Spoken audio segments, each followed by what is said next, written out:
Hundreds of lives lost. A waterspout's dreadful work in Pennsylvania. The city of Johnstown swept completely away. A lake on the neighboring hills bursts its barriers and sweeps everything before it. Men, women, and children swallowed up by the angry flood. Awful scenes witnessed by survivors. Pittsburgh, May 31st. An appalling catastrophe is reported from Johnstown, Cambria County, the meager details of which indicate that the city of 25,000 inhabitants has been practically wiped out of existence, and that hundreds, if not thousands of lives have been lost. A dam at the foot of a mountain lake 8 miles long and 3 miles wide, about 9 miles up the valley of the South Fork of the Conemaugh River, broke at 4 o'clock this afternoon, just as it was struck by a waterspout, and the whole tremendous volume of water swept in a resistless avalanche down the mountainside, making its own channel until it reached the South Fork of the Conemaugh, swelling it to the proportions of Niagara's rapids. The flood swept onward to the Conemaugh like a tidal wave, over 20 feet in height, to Johnstown, 6 or 8 miles below, gathering force as it tore along through the wider channel, and quickly swept everything before it. Houses, factories, and bridges were overwhelmed in the twinkling of an eye, and with their human occupants were carried in a vast chaos down the raging torrent. The water began flowing over the dam or abutment at the weakest part of the mountain lake at about 1 o'clock, when Johnstown and people down the valley were warned by messengers to look out for a flood as the result of a waterspout. 3 hours later the whole end of the lake gave way, sweeping everything before it, railroads, bridges, and telegraph lines included. The scene of the disaster is cut off entirely from all manner of communication, and has been since 6 o'clock this evening, and fragmentary details of the character and extent of the calamity have only come to hand from various places in the valley. About 6 o'clock, Superintendent Robert Pitcairn of the Pennsylvania Railroad telegraphed from Song Hollow, at the gap in the Laurel Ridge Mountains west of Johnstown, that he had seen about 200 persons afloat on gondola cars, shanties, etc., and that the disaster was appalling.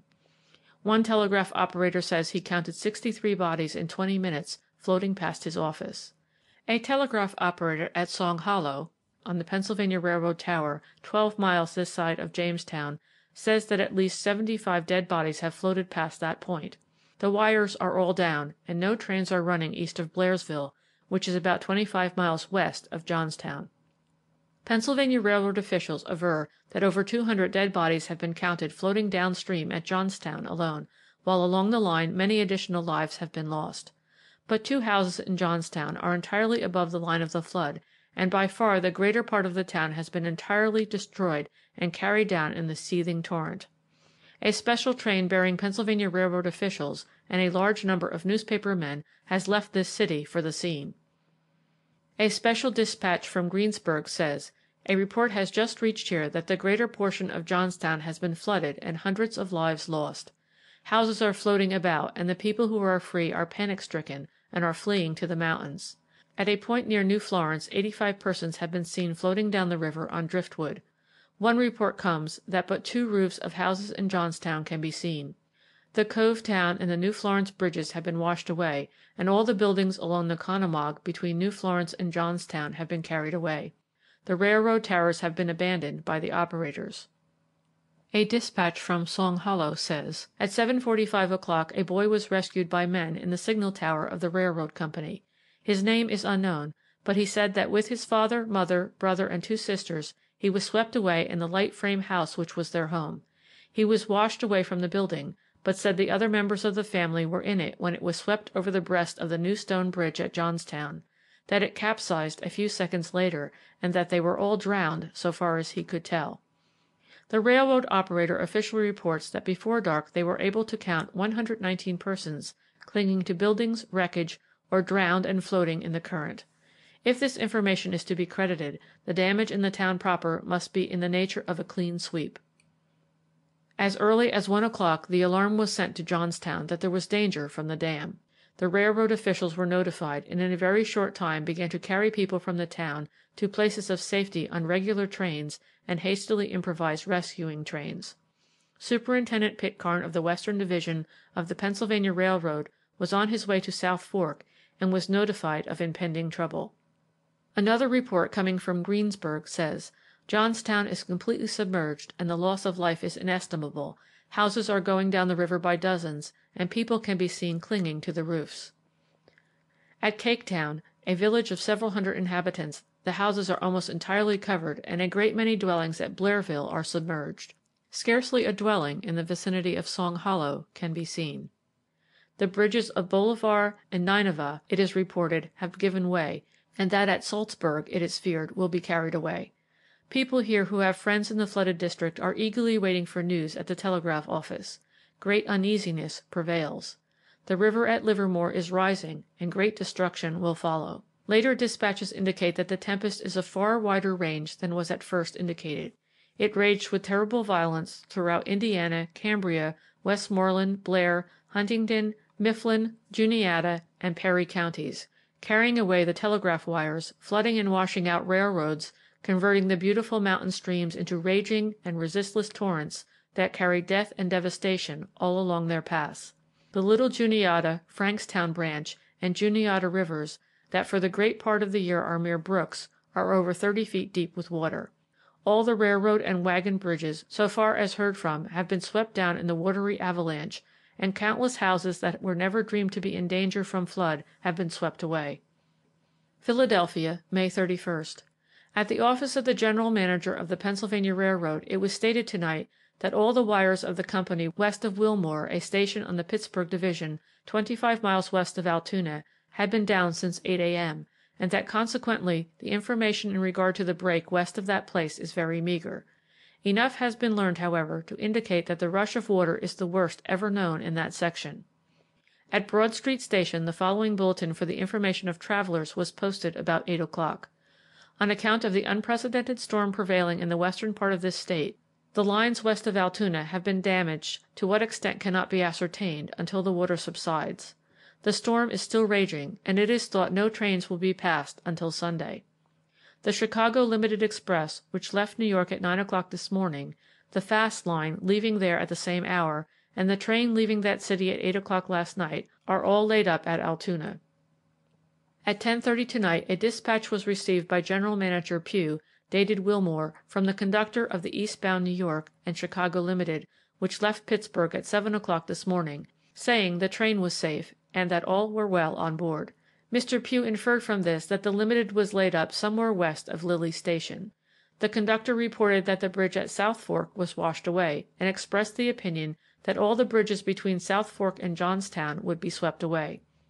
The Chicago and New York Day Express and all other eastbound trains are supposed to be laid up between Cresson and Pittsburgh. When Mr. Pugh was shown a copy of the Associated Press dispatch from Pittsburgh announcing the breaking of the dam near Johnstown, he said the report confirmed a dispatch received from Wilmore tonight, which stated that a man had reported to the Pennsylvania Railroad operator there that the South Fork Dam had broken, and the water had carried away the coal tipple and telegraph tower at South Fork Station, and also a portion of an eastbound freight train. The telegraph operator who was in the tower managed to escape, but several of the train hands are reported to have been drowned. The reservoir or dam at South Fork, which is said to have burst with such terrible results, is described by a gentleman acquainted with the locality in which it was situated to be an immense body of water formerly used as a water supply for the old Pennsylvania Canal. It has been owned for several years by a number of Pittsburgh gentlemen who used it as a fishing ground. The gentleman who gave this information said that if the report of the bursting of the dam was true, he had no doubt that the damage and loss of life was fully as great as indicated by the dispatches.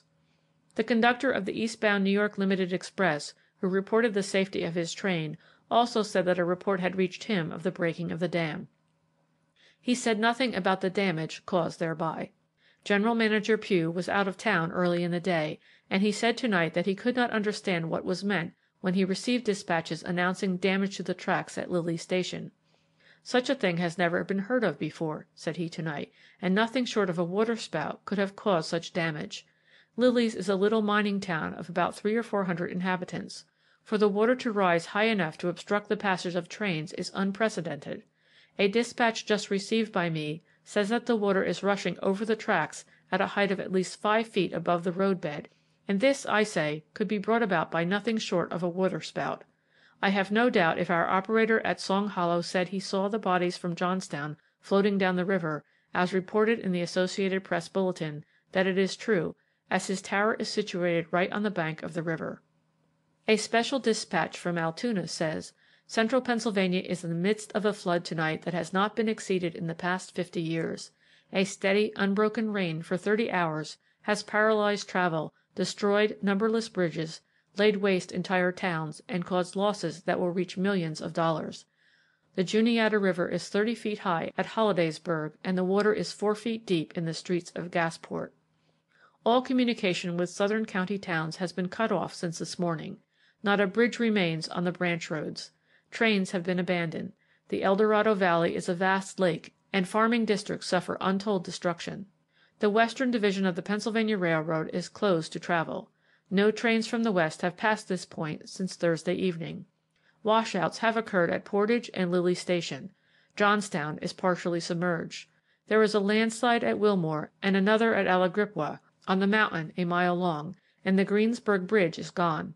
The limited express west is held here, and the railroad officials can give no encouragement when traffic can be resumed to the east. The bridge at Petersburg is very shaky. There are 2 miles of water at Tipton, through which trains run at heavy risk. Many families have been rescued from houses at Birmingham. Tyrone is cut off.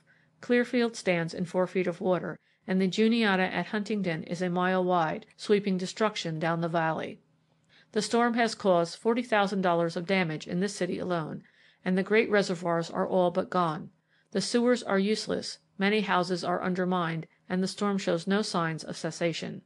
7 inches of rainfall in 30 hours has completely prostrated the Bell's Gap country, and that prosperous section from Bellwood to Puxatawney, 67 miles, is under the water ban.